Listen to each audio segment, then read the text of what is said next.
Olá pessoal, tudo bem? Bem-vindo a mais um CBR Cast. Estou aqui hoje com a Bianca. A T, ela faz um trabalho específico como AT aqui no nosso colégio. Então eu trouxe ela aqui para contar para nós o que é esse trabalho de AT, que muitas pessoas têm dúvida de como funciona. Então ela vai contar para nós um pouquinho do trabalho. Começa aí, Bianca, conta para nós como é essa dinâmica do seu dia a dia. Olá, pessoal, muito prazer. Eu sou a Bianca. Bom, vou trazer um pouco da minha formação primeiro para vocês me conhecerem. Eu sou estudante de psicologia do 10º semestre, estou aí para me formar no finalzinho.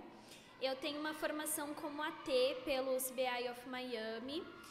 E eu atuo nessa área há uns estimados quase 3 anos aí, uns 2 anos e meio, assim.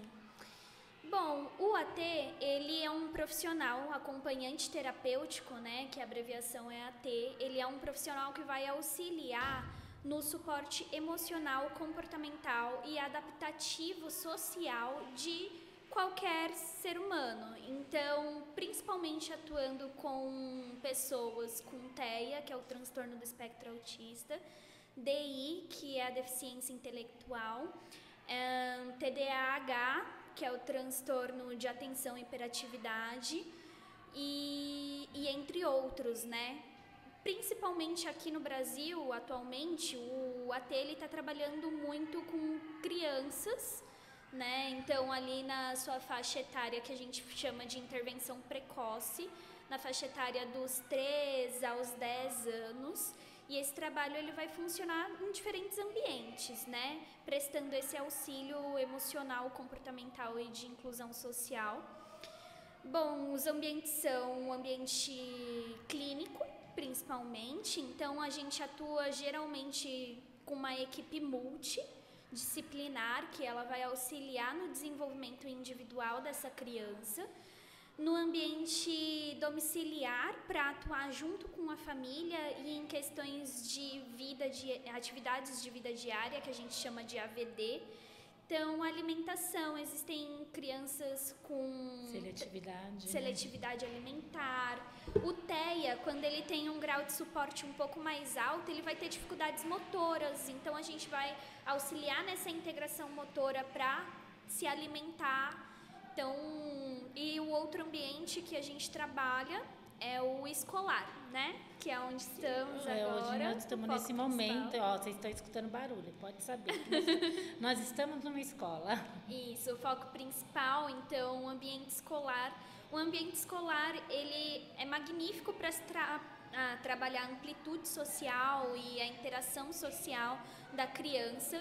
Vou trazer o exemplo do TEA de novo, porque um dos principais sintomas, né, que vai abarcar ali é no desenvolvimento social no TEA, né? Então, a criança ela vai ter dificuldade de como se portar, o que dizer, como fazer. Resolver conflitos, dificuldades emocionais de identificar o que está sentindo em si mesmo e no outro. Isso é muito engraçado, porque às vezes a criança ela pode virar para você e perguntar: você está um pouco mais séria? Mas por que você está assim séria? Não, eu tô séria porque eu tô concentrada. Eles não conseguem entender e diferenciar as expressões faciais. Então, a gente vai trazendo todo esse suporte emocional para que eles entendam e eles tenham suporte de lidar em diferentes situações, sejam de conflito social, compartilhamento de brinquedo dentro da escola. Tem as avaliações, que eles também geram uma insegurança. Isso, prova pode gerar uma ansiedade e a dificuldade de lidar com esse sentimento, ela pode impactar diretamente na dinâmica e no resultado que ele está fazendo. No desenvolvimento dele, né? Isso, no desenvolvimento. Então, é tão importante o trabalho de vocês, porque até então, alguns anos atrás, não tantos anos, vamos falar de 2, 3 anos para trás, era muito difícil você ter um TEA, ou ter uma AT dentro da escola, né? Mas aí, como as instituições vêm percebendo que cada vez que vocês vêm para dentro da escola, melhora muito, muito o desenvolvimento da criança, em todos os sentidos, na questão de social, no acompanhamento de situações básicas, como ir ao banheiro, né? Esse processo da sua higiene pessoal, no desenvolvimento dentro da sala de aula com os professores, né? Então, a gente percebeu, dentro do Colégio Bom Retiro, que foi muito importante o trabalho de vocês, porque já passou-se muitas AT aqui dentro, né? E uma coisa que eu percebo, que também nós temos muita dificuldade, é que a família entender a necessidade do trabalho de vocês. Então, assim, muitas vezes a criança tem um transtorno, o TEA, por exemplo, um suporte 2, 3. A criança, sem ter um acompanhamento específico de uma T, o desenvolvimento dela vai ser muito menor. E a defasagem muito maior. Sim. Eu estou certa disso? Sim, sim. Porque o AT ele vai trabalhar nesse desenvolvimento e nessa intervenção precoce, principalmente nesses primeiros anos de vida. É tão importante porque é quando a criança está com mais capacidade de adaptação, de desenvolvimento. Então, ela vai conseguir aprender mais coisas e a gente vai conseguir inserir maior quantidade de desenvolvimento ali para aquela criança se somar isso. E é muito legal isso que você trouxe sobre a família, a rede familiar. Eu acho que isso traz muito do social, né? Num geral da nossa sociedade, a gente tem a reforma psiquiátrica, que brevemente ela vai contextualizar um pouco sobre a visão que a gente tem sobre as pessoas com transtorno, né? Sim. Então, antigamente, as pessoas eram muito estigmatizadas, enfim, e essa reforma ela trouxe exatamente essa desconstrução dessa patologia, enxergar o outro como uma pessoa, um indivíduo, que ele tem necessidades. E precisa estar inserido dentro da sociedade. Precisa estar inserido dentro da sociedade, exatamente. Eu acho que aqui se faz com muita maestria, vocês, né, principalmente. Obrigada. Vocês incluem os alunos, né, nessa dinâmica social mesmo. Eu acho que para a família o que falta é uma contextualização, porque essa reforma psiquiátrica ela é muito recente. Sim. Então, muitas pessoas ainda não conhecem como funciona o trabalho de um AT, eles não conhecem a fundo o que se analisa. Então, por exemplo, todo o meu trabalho ele também é baseado em evidência dentro da psicologia. Geralmente se trabalha com a UABA, que é a análise do comportamento, né? Análise do comportamento aplicada. E essa ciência, ela vai não só atuar nas atividades de vida diária, outros exemplos que eu trouxe, mas também pedagógico. Então, a gente pode auxiliar na adaptação de material escolar. Então, uma criança com DI, por exemplo, às vezes... Só um minutinho. Explica para o pessoal em casa o que é DI, porque senão o pessoal vai falar, o que será que ela está falando? O DI é a deficiência intelectual. Exato. Então, dentro da deficiência intelectual, às vezes, a apostila que ela já vem pronta, ela não vem de forma adaptada para aquele indivíduo e para as necessidades dele. Primeiro, a gente passa por uma etapa de avaliação, quais são as necessidades e dificuldades daquela criança, e depois a gente pode partir já para as intervenções e adaptações de material. Então... É um trabalho em conjunto, né? Conjunto. Escola, AT e família e a clínica, né? Exato. Porque se não tiver isso, o desenvolvimento intelectual da criança realmente vai ser atrasado. Exato. Vai ser mais ainda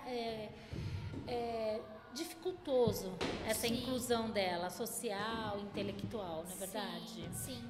Exatamente. Uma coisa que eu gostaria que você falasse para nós, qual a sua maior dificuldade como AT? Bom, eu vou trazer de novo a sua pergunta passada. Eu acho que a minha maior dificuldade ela vai estar dentro do meio social, de fazer-me entender o que, para que e o como é feito o meu trabalho. Então, o meu trabalho, hoje eu atuo com algumas crianças dentro do ambiente escolar e domiciliar, né? Então, eu acompanho dentro do ambiente domiciliar a alimentação, a troca de roupa, como se trocar, e eu vou auxiliando essas crianças dentro disso. E as famílias também. E as famílias, a como lidar com diferentes comportamentos, sejam eles disruptivos ou comportamentos que são difíceis de lidar, agressivos. Então, a gente vai atuando nisso e dentro do ambiente escolar, principalmente em inclusão social, desenvolvimento pedagógico da criança, essas adaptações de material. Então, se a criança, talvez ela não tenha como identificar um número, a gente vai fazer uma adaptação de material para, olha, talvez é uma questão sensorial também, esse daqui é um número, esse é outro, e explicando dessa forma. Mas é importante também dizer, porque eu com a minha experiência, eu percebo que tem famílias que acham que o Matheus é uma babá. Sim. E aí, como você lidar? Como você mostrar para a família que seu trabalho não é esse? Não, pelo amor de Deus, não estou aqui falando mal de babá de maneira alguma. Cada uma tem dentro do seu trabalho específico o que deve ser desenvolvido, né? Então, eu gostaria de saber da AT, quando a família não sabe enxergar ou separar isso. Como você tenta mostrar isso para eles? Bom, a gente tem a orientação parental, né? Principalmente dentro do ambiente clínico, isso é muito comum. E dentro dessa orientação parental, de uma forma semanal, é passado um resumo do caso, dentro de tudo que foi analisado e tudo que foi construído e desenvolvido semana a semana. Então, a gente vai explicando qual que é o nosso olhar, qual que é o desenvolvimento e quais são as novas dificuldades ou adaptações que a gente está fazendo no ensino geral daquela criança, daquela família. E o importante é que a criança atinja o quê? A independência, né? Onde ela possa fazer o seu dia a dia, coisas comuns do dia a dia, sozinha. Sim, não é verdade? Sim. Então, a gente sempre trabalha, isso é uma das bases primordiais do ABA, é a independência da criança. Então, a gente trabalha para que a criança consiga ter autonomia de viver sozinha, de conseguir ter uma vida em sociedade, casar, ter filhos, como qualquer outra pessoa, porque eles são aptos a isso, né? E a gente só precisa desenvolver de maneira correta, né? De maneira correta. Eu gosto até de afirmar, você em casa que tem uma criança com TEA, com DI, precisa procurar ajuda, né? Não deixa seu filho sem um acompanhamento. Às vezes a família, eu percebo, dentro da escola, que eles têm essa dificuldade, eles rejeitam qualquer tipo de ajuda psicológica, porque a gente começa por aí, né? No encaminhamento psicológico, porque a gente, com a experiência da vida, do trabalho, com a nossa formação, a gente percebe muito cedo as crianças que já vão apresentar ou já estão apresentando algum tipo de dificuldade ou limitações, né? A gente pode falar assim. Então, é importante procurar ajuda. Quando a escola chamar, não acha que a coordenação, o professor está chamando para chamar a atenção, porque teu filho está dando problema, porque teu filho está sendo distraído, enfim. Toda vez que a escola chama pai e mãe, prestem atenção, procure o especialista que eles estão te indicando, porque você vai facilitar a vida do seu filho. Principalmente a gente percebe que na educação infantil tem uma dificuldade muito grande de, não, meu filho não tem nada, é um problema que meu marido era assim, meu avô era assim, todo mundo era assim na família. Gabriela, né? Síndrome da Gabriela. Sim, exato. Então, quando chega no processo de alfabetização, aí as coisas vêm à tona. Por quê? Porque seu filho não vai acompanhar. E para que a gente possa fazer ele acompanhar, é necessário que essa criança comece aos seus cuidados com antecedência. Quanto mais cedo, mais fácil. Exato. Não é verdade? E essa indicação da escola, ela é muito importante. Muito importante. Porque realmente a escola, ela é o pontapé, né? Que a sociedade, ela vai... A escola é a sociedade. Exato. E a sociedade não enxerga como pai e mãe. Exato. Né? A gente vai buscar, a gente vai moldar ou ensinar, enfim, aquela criança, e quando ela sai começa a apresentar outras dificuldades, a gente precisa encaminhar. E muitas vezes a escola se depara com assim, não, eu vou tirar dessa escola porque você está falando que meu filho tem algum problema. Você só vai trocar o problema. Estar atento às sinalizações, aos sinais. Às vezes esse encaminhamento ele não é algo negativo, não é um rótulo, um estigma que está sendo colocado ali para o seu filho ou sua filha.